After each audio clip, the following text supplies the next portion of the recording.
আসসালামু আলাইকুম।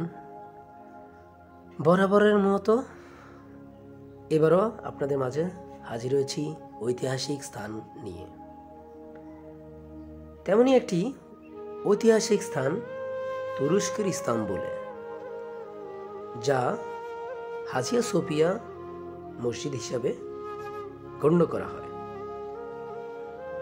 হাজিয়া সোফিয়া হলো একটি মসজিদ এবং প্রাক্তন গির্জা, যা তুরস্কের ইস্তাম্বুলে একটি প্রধান সাংস্কৃতিক ও ঐতিহাসিক স্থান হিসেবে গণ্য করা হয়। পূর্ব রোমান সাম্রাজ্যের দ্বারা এই সাইটে ধারাবাহিকভাবে নির্মাণ করা 3টি গির্জা ভবনের মধ্যে শেষটি। এটি 537 খ্রিস্টাব্দে সম্পূর্ণ হয়েছিল।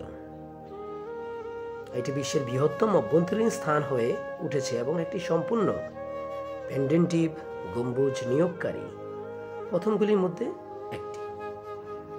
এটিকে বাইজেন্টাইন স্থাপত্যের প্রতিকৃতি হিসেবে বিবেচনা করা হয় এবং বলা হয় স্থাপত্যের ঐতিহাসকে প্রবর্তন করেছে, যার সৌন্দর্য যুগ যুগ ধরে তুরস্কের ইস্তাম্বুলকে আলাদাভাবে বিশ্বের দরবারে ফুটিয়ে তুলেছে। চতুর্থ ক্রুসেডের মধ্যে একটি ল্যাটিন ক্যাথলিক ব্যতীত ও 360 খ্রিস্টাব্দ থেকে 1453 সাল পর্যন্ত এই স্থানটি ছিল পূর্বাঞ্চলীয় ধর্মীয় গির্জা।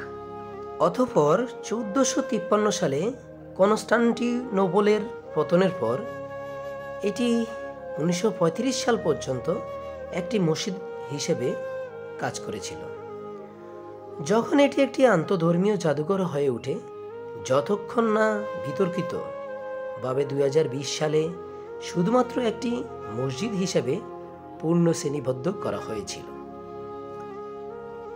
এখন পর্যন্ত এই হাজিয়া সোফিয়া ইসলামিক স্থানটির মধ্যে একটি স্থান হিসাবে গণ্য হয়ে আসছে। আশা করি আমাদের পাশে থাকবেন।